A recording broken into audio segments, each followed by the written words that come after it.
حاجتوں سے پاک ہے، ضرورتوں سے پاک ہے، خواہشوں سے پاک ہے۔ جس وقت روزے دار اپنے آپ کو روزے کے رنگ میں رنگتا ہے تو وہ اس صفت الہی کا فیض اپنے لیے یقینی کر لیتا ہے کہ اس کا مالک بھی کھانے پینے سے پاک ہے، ضرورتوں سے پاک ہے، حاجتوں سے پاک ہے، تو اس کے بندے نے بھی سحری سے افطاری تک اس صفت الہی کے فیضان کو اپنے اوپر مرتکز کر دیا۔ جس نے اپنے اوپر اس حالت کو طاری کر دیا، رب کو بندے کا یہ عمل اتنا پسند آیا، فرمایا باقی اعمال کا صلہ میری ہی بارگاہ سے ہوگا، مجھی سے ہوگا، مگر قسمت، تقسیم، ڈسٹریبیوشن فرشتوں کے ہاتھوں سے ہوگی، لیکن روزے دار کا جو صلہ ہے فرمایا اس میں کوئی فرشتہ بھی شامل نہیں ہوگا، میں دینے والا اپنے دست کرم سے دوں گا اور روزے دار دینے والا خود مجھ سے وصول کرتا ہے۔ یہ روزے کے عمل کا مرتبہ ہے، اس کی منزلت ہے، اس کا مقام ہے۔ اسی بات کو سورہ زمر میں خالق و مالک کائنات نے ارشاد فرمایا ہے، انما یوفی الصابرون اجرهم بغیر حساب۔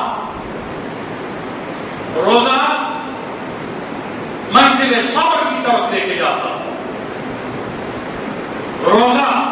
درجۂ صبر کی طرف آپ کو لے کے جاتا ہے، روزہ آپ کو علوم صبر کی طرف لے کے جاتا ہے، روزہ آپ کو کمال صبر کی طرف لے کے جاتا ہے، یعنی تو کہہ لیجیے کہ روزہ آپ کو عروج عبدیت کی طرف لے کے جاتا ہے، اور زوال عبدیت کے تمام اسباب روزہ معطل کر دیتا ہے، اور ترقی عبدیت کے تمام اسباب کو روزہ ترقی اور طاقت عطا کر دیتا ہے۔ چنانچہ جس وقت آپ میں سے بندہ مومن فرد سعادت جس وقت روزے سے ہمکنار ہوتا ہے تو خالق و مالک کائنات فرماتا ہے کہ اس کا وہ عمل میری بارگاہ میں اس قدر پسندیدہ ہوتا ہے کہ اس کے منہ کی بو جنت کی کستوری سے زیادہ خدا کو پسندیدہ ہوتا ہے۔ اس کا سونا اور جاگنا، اٹھنا اور بیٹھنا، گفتگو کرنا، یہ سب کا سب زمرۂ عبادت میں شمار ہونے لگتا ہے۔ یعنی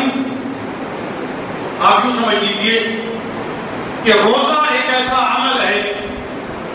اور رمضان کا مہینہ مہینوں میں ایک ایسا مہینہ ہے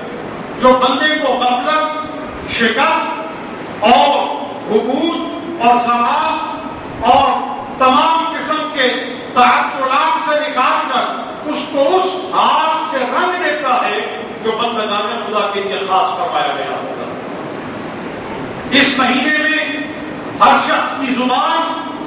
ذاکر ہو جاتی ہے، ہر شخص کا بدن صابر ہو جاتا ہے، ہر شخص کی حالت ترقی والی ہو جاتی ہے، ہر شخص کو بارگاہ خداوندی میں کامیابی بالیقین حاصل ہونے لگتی ہے، اس کا عمل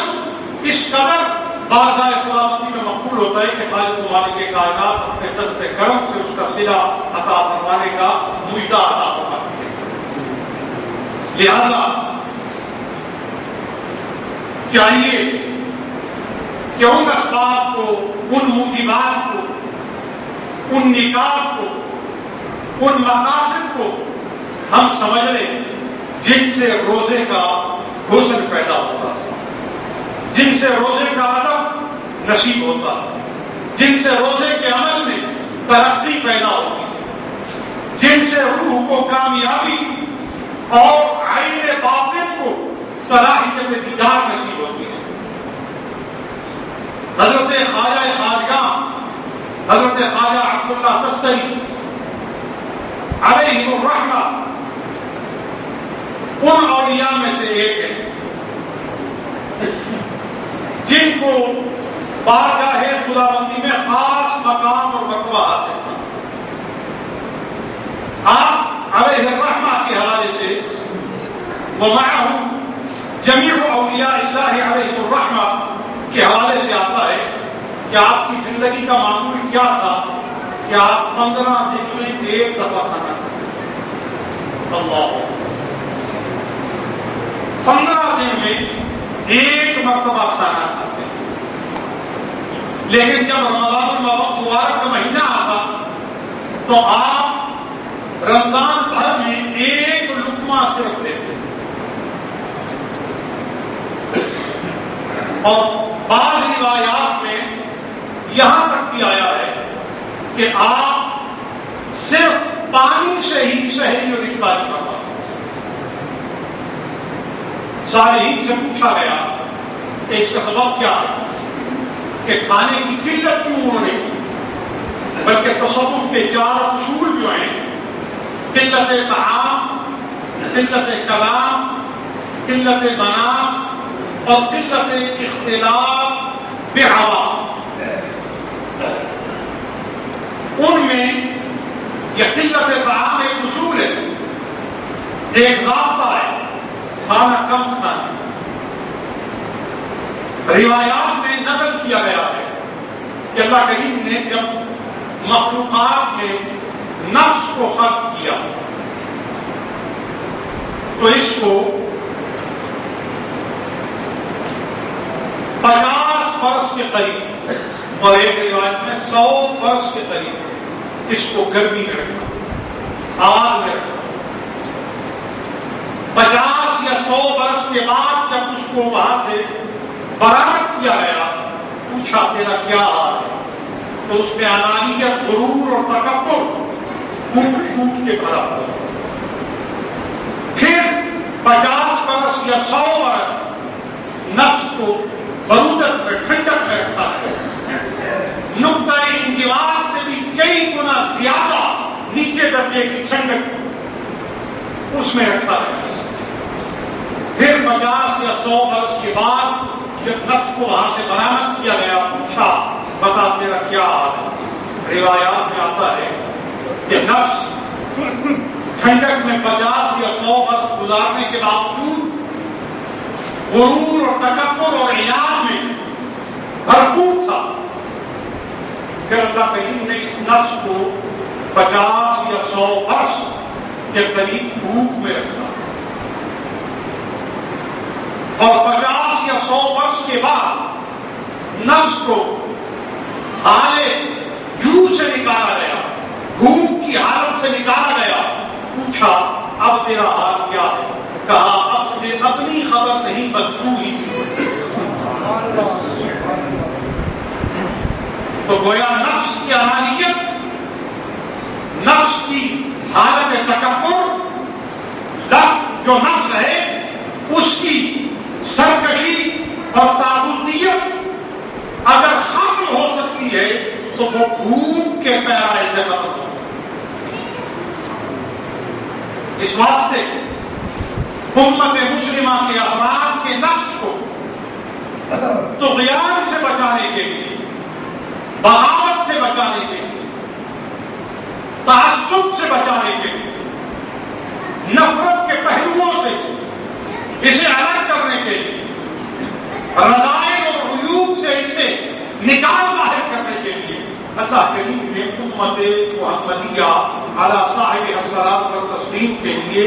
روزوں کو فرض فرمایا. روزوں کو تاکہ حضور کی امت بدیوں اور بدی کی صورت سے پیدا ہونے والی کثافتوں سے بچ جائے اور ان سے محفوظ ہو جائے اور ان سے انہیں الگ کر دیا جائے. اور روزے کی فرضیت کی علت کو بھی، علت غائب کو بھی قرآن کریم نے اسی مفہوم کے ساتھ پیش کیا ہے. فرمایا یا ایھا الذین آمنوا کتب علیکم الصیام کما کتب علی الذین من قبلکم لعلکم تتقون. فرمایا اے ایمان والو تم پر روزوں کو فرض کیا گیا کما کتب علی الذین من قبلکم، جیسا کہ تم سے پہلوں پر روزوں کو فرض کیا گیا. وجہ کیا؟ لعلکم تتقون، تاکہ تم پرہیزگار ہو جاؤ. کیا ہو جاؤ؟ بولیے نا کیا ہو جاؤ؟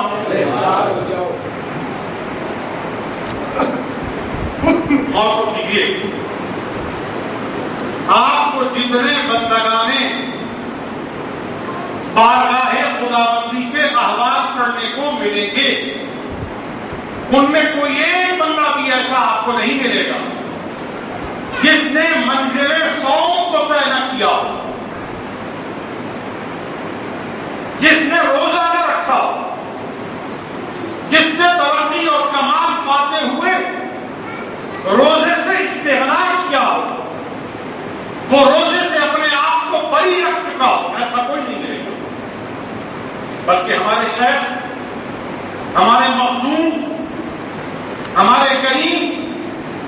ہمارے دستگیر سیدنا و شیخنا و مولانا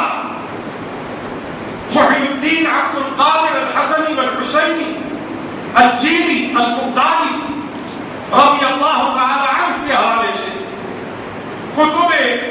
معتبرہ میں ثقہ راویوں نے نقل کیا ہے کہ اوائل زمانے میں آپ نے،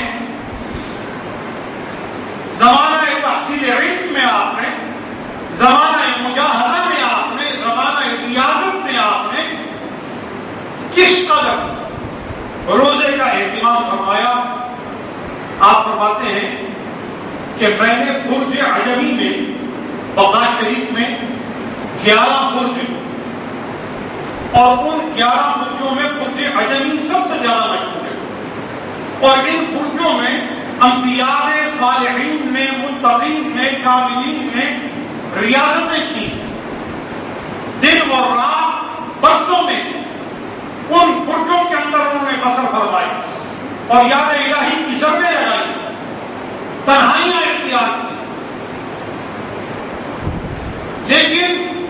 ایسا کوئی بزرگ تاریخ میں نہیں دیکھا گیا جس کے احوال کو تاریخ میں رقم کیا گیا ہو کہ کسی بزرگ نے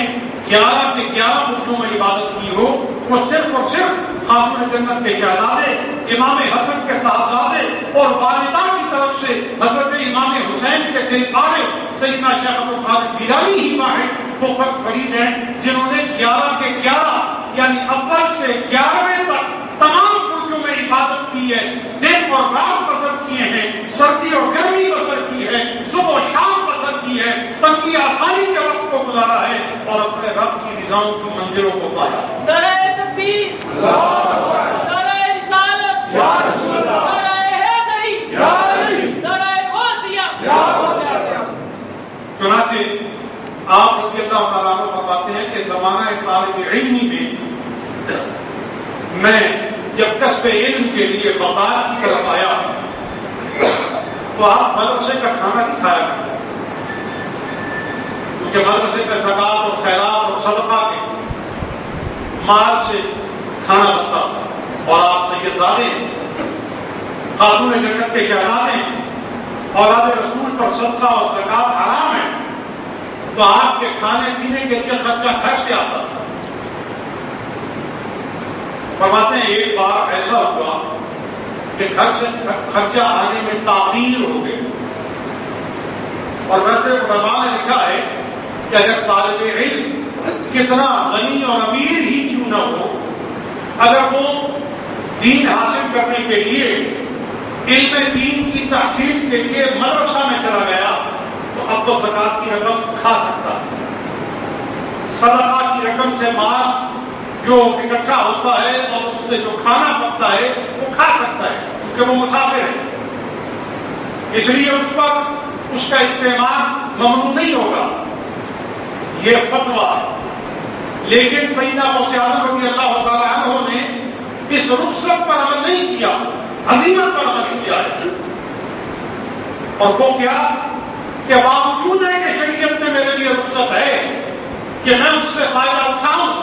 لیکن آپ نے ایسا نہ کیا کیونکہ زکات مال کی میل ہے، اور جس نے دنیا کی میل کو نکالنا ہو وہ خود میل کھا لے تو کس طرح وہ کسی کی میل کو نکال سکتا ہے۔ جن بندگان خدا کو دنیا کے دل دھونے ہیں، جن بندگان خدا کو دنیا کے